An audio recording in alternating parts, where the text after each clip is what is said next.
Yo, what's up, everyone? Welcome back. Jamie here today with Georgia, and we're going to be talking about Dexter New Blood Episode 2.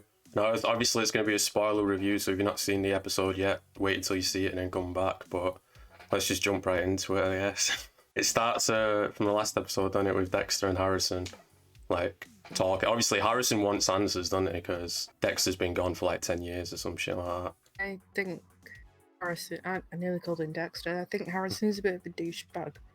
Well, yeah, but you can sort of see why, though, can't you? Because, you know, he got abandoned, didn't he? Like he said later on in the episode, he thought he was dead, and he finds that letter. But I can, like, it wouldn't make sense if he was just, like, hugging him and be like, oh, I missed you, Dad, would it? I mean, he would be pissed off. No, I don't expect that, but he like, kind of showed off, like, it's like I was saying during the episode, he seems like he's got sociopathic tendencies, which I think would be a good kind of spin-off.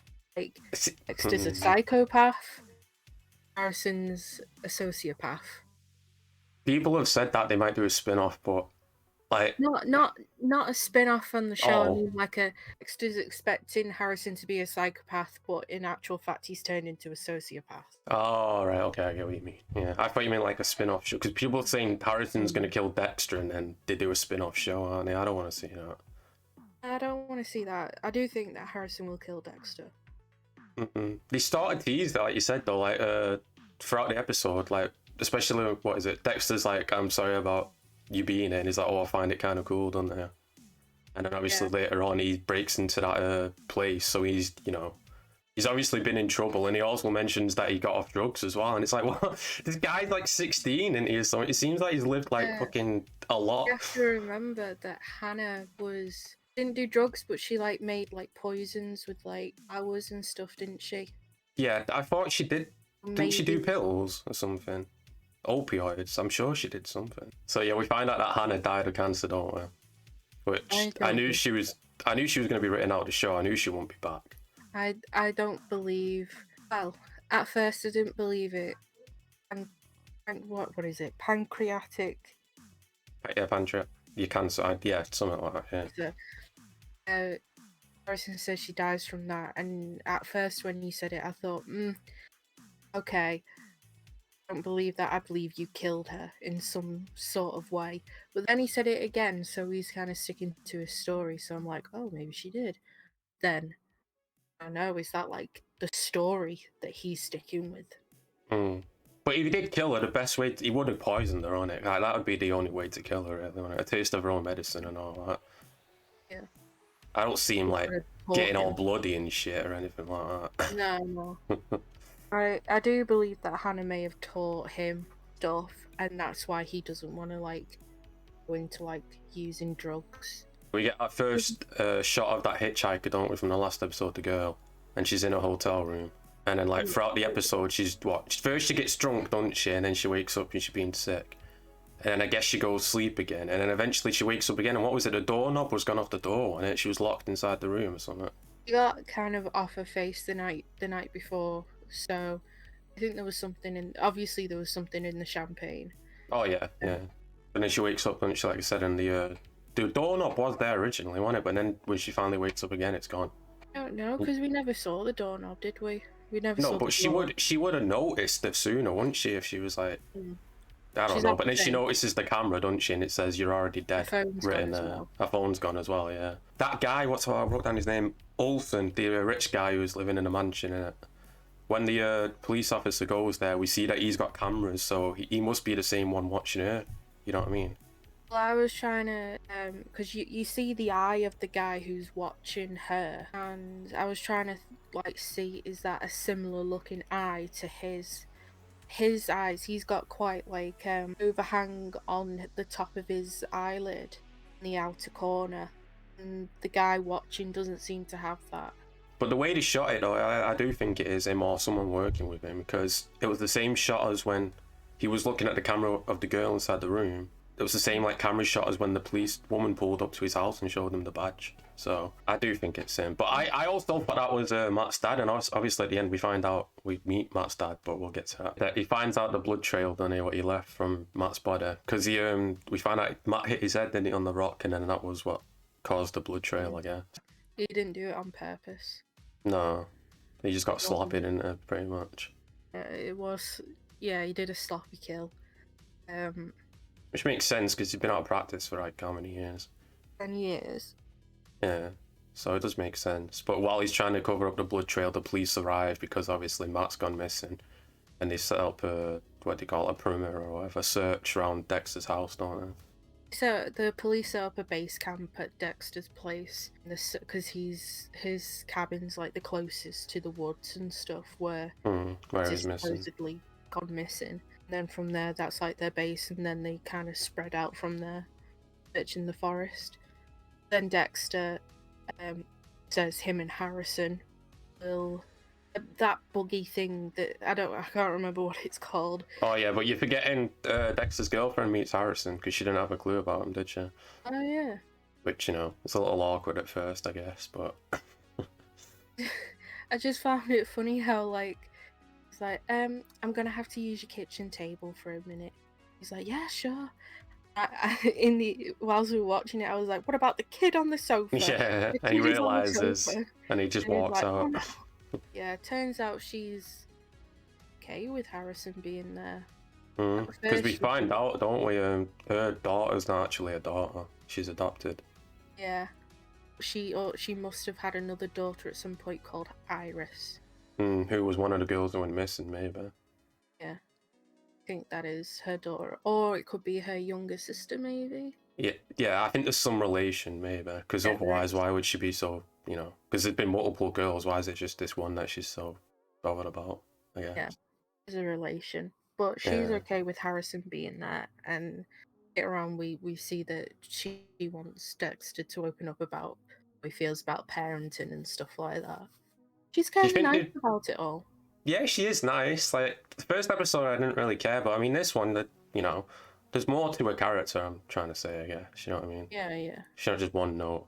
But I feel like they wrote that just because obviously Harrison sort of likes her daughter, doesn't she? So if they were, you know, I think they wrote that so there's no blood relation type thing, I guess. Maybe. Because if Harrison was Angela's the cop, I think. Angela, and then her daughter's called Audrey, innit? Or Aubrey or something like that. Audrey. If Audrey was going out with Harrison and she was, you know what I mean, like blood related, it would be kind of weird, wouldn't it? Because Dexter's going out with her mum. But because it's, you know, adopted, I guess. I don't know. But either way, I don't really care about the fucking if Harrison gets with the girl or not. I'm not watching it for that. Skipping ahead because we don't want to just go over everything that happens. Harrison brings up the letter, doesn't he? Because for most of the years he thought Dexter was dead. But he found the letter that Dexter wrote to Hannah, basically saying watch out for Harrison in case he's got any dark tendencies and stuff like that. Yeah. Which another foreshadowing there, maybe. I do believe that he might be a sociopath. I'm thinking because he can put on a face, he can put on a mask for everyone and everything, it seems. I don't think he's being his true self in any scenarios that we've seen so far. It's like when the high schoolers come up, don't they? And the Dexter's like, oh, you can go inside the cabin if you want. And he just walks over to him and starts talking, doesn't he? Yeah. I think, because at the beginning of the episode when he was like, I don't want anything to eat, maybe a sandwich. Like, he seemed like dead cocky, dead full of himself. And I'm thinking, that's not your character. That shouldn't be your character. The way he was talking, the way his mannerisms were, I'm like, nah, there's something off. I don't like it. But towards the end, when he mentioned the letter, he did get kind of emotional then, didn't he? He did get a bit emotional then. But like you said, maybe he's just putting it all on. Maybe he just knows what to act in a certain situation. I do think in regards to certain scenarios, he can put up a front. He can put a mask on. So towards the end of the episode, we get Matt's dad who shows up. Clancy Brown shows up, who's Matt's dad. And obviously he's looking for his son. I mean, this speech he gave, man, I mean, you know, he's like, the same Olsen, the other guy, the rich guy, sort of said the same thing with the cop. Then he was like, oh, I supply, you know, shit for the town. I want to know what he does because it's not revealed what he does yet. Which one, Olsen or Matt's dad? Matt's dad, because last episode it's announced that he is powerful And then in this episode, it's revealed that he's provided a lot for the small town, and like he's like paid for repairs on shops and paid for a lot of things for a lot of the town's stores and the people. Doesn't he mention that most of your kids worked at a gas station or something as well? Or something. I don't know. Truck stop or something. It says most of your kids worked at my shop or something. But he gave a good speech, like, you know, getting them all like, oh, let's continue looking for my son. We're a community and we're all in this together and shit. But that could be a front as well. He could just be, you know. I think that's more manipulation. Yeah, true. But the way he said it, though, he did, you know. Maybe that's just Clancy being a good actor as well, though. But convinced me. But the difference between the other bigwig guy, everyone seems to be quite don't like him. Whereas they seem to be okay with Matt's dad. Yeah. Seems more friendly, seems more friendlier with people. Like Angela doesn't have a problem with him. She seems to have a problem with Olsen, I think his name is. Yeah, true. Yeah. Maybe it's because he's always inside his mansion as well, and, you know, Matt's dad's like out in the town and shit like that. Well, look at the car he arrived in. Yeah. But yeah, the episode ends, Matt's body's underneath the fire in it. That's what it seemed like, anyway. Yeah, it pans down from the fire where the police have set up their base around, and underneath the stones and everything, chopped up body. With the gun as well. I mean, we thought he put it underneath the ice, didn't we, or something like that? Well, in the last episode, it was kind of like he showed like the ice fishing poster. I thought that would be a good place. Then all the body parts would be frozen. What if someone moved it? Ow. I don't know. I just thought of it then, because why would Dexter put it underneath there? That just seems, you know what I mean? Maybe he figured out there's a flaw with putting him under the ice. Decided unless he's put him there, be later moved. Then the thing he didn't have the time to do that, though, did he?